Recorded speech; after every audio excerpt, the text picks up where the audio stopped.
everyone. This is the Gallivanting Hikers, and this is Dilly Dally and Trouble. And we're here for our 3 big gear items. And that includes our backpack, our tent, and then our sleeping system. All right, we'll still get started with our backpacks. We decided to go with Hyperlite Southwestern, the 440 version. It's a 70 liter. We do a lot of other hiking than the Appalachian Trail. We actually do snowshoeing, and these packs came in handy for that kind of activity. So that's why we picked it. If you're doing the trail, you may actually pick a smaller version. So if we look at it, one of the primary reasons we went with it is this is a water-resistant membrane, and it's very durable, the material.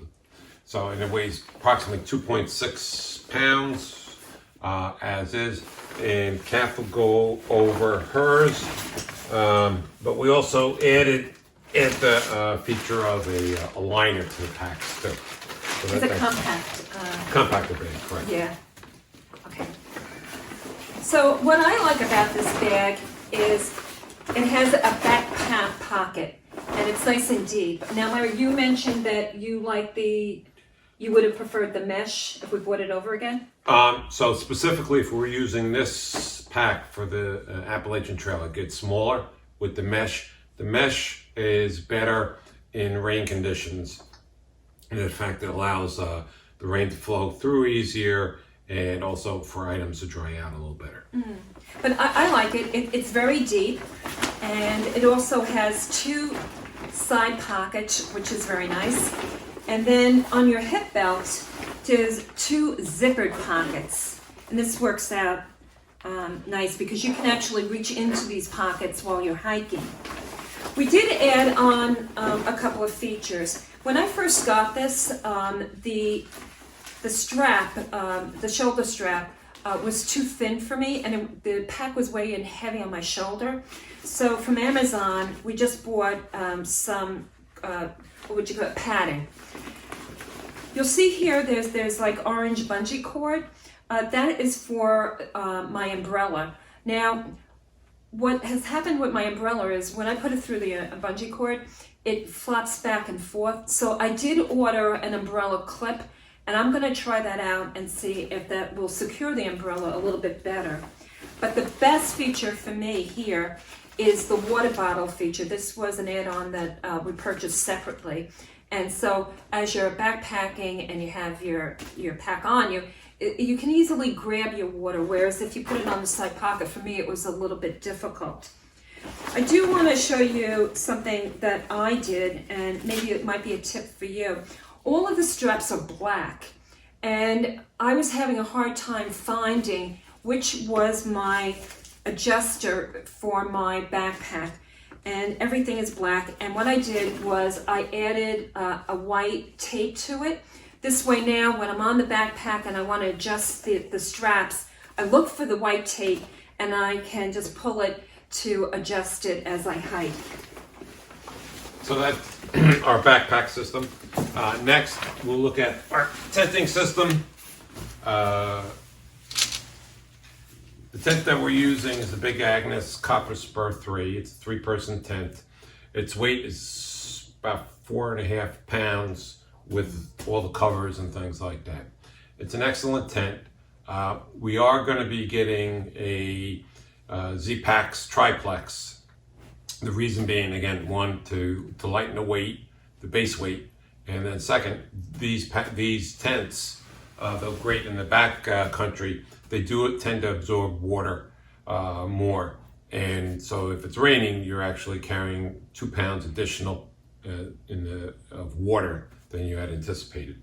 So that's it. And Kath will go over the features. She really enjoys. Yeah. So I really like the Copper Spur tent. We've been using it for years now, so we have everything down to a system as far as setting up our tent inside.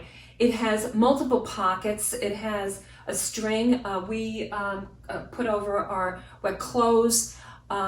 because we've used it so long, I know exactly where everything belongs. And so it helps out when you're unpacking in the morning that you have a system. But I am looking forward to trying the Z-Pack triplex because of the weight. And we'll have to develop a new system once we try that tent out. Yeah, and several of the through hikers that we've talked to do use the triplex, so it's definitely an advantage. One other thing just to mention about the copper spur is that it has a fly. And when it's really nice weather, particularly in the summer, and you know it's not going to rain, you can take the fly off and then you have the bug netting around. And it's literally like you're sleeping outside, but you're protected from the bugs. So that's always a nice feature that we will not have with the Z-Pack. Yeah, it's always a trade-off. True. Next, we'll look at the sleeping pad system. We both use the NEMO Tensor. It's an R3, and each one weighs about 1.2 pounds. It's a regular wide, and I'm going to look at switching to a higher R value, but pretty close and comparable weight. But Kath, to go over what she likes about the Tensor. So I have to say this is a very comfortable pad. I have no complaints about that. No squeaking. And yeah, well, that maybe when we get the other pad that they say, but the R value might be worth Twice. it. Yeah. So like Larry said, and Larry, correct me if I'm saying this right. So what happens is you want to get as much warmth from your sleep-in pad because your body heat gets drawn into the ground. Is that how it goes? Heat always runs from hot to cold. Okay, so, and I get very cold very quickly. So this only has the R value of a 3.5, and the other one we're looking at, I think, is 6.9. Yeah, this is called a 3-season, and the other one's a 4-season, which also gets you into the deeper part of winter, and we're looking at February. Yeah, so the other advantage with this one is it came with a pump sack that looks like this, and here's a valve, and then there's another valve on your sleep-in pad, and then you just blow air into this, and it only takes me probably about 4 bags full of air to inflate my sleep-in pad. So I've really gotten to like that feature. It makes it very quick and easy to inflate your pad. Next, we'll look at our pillow systems.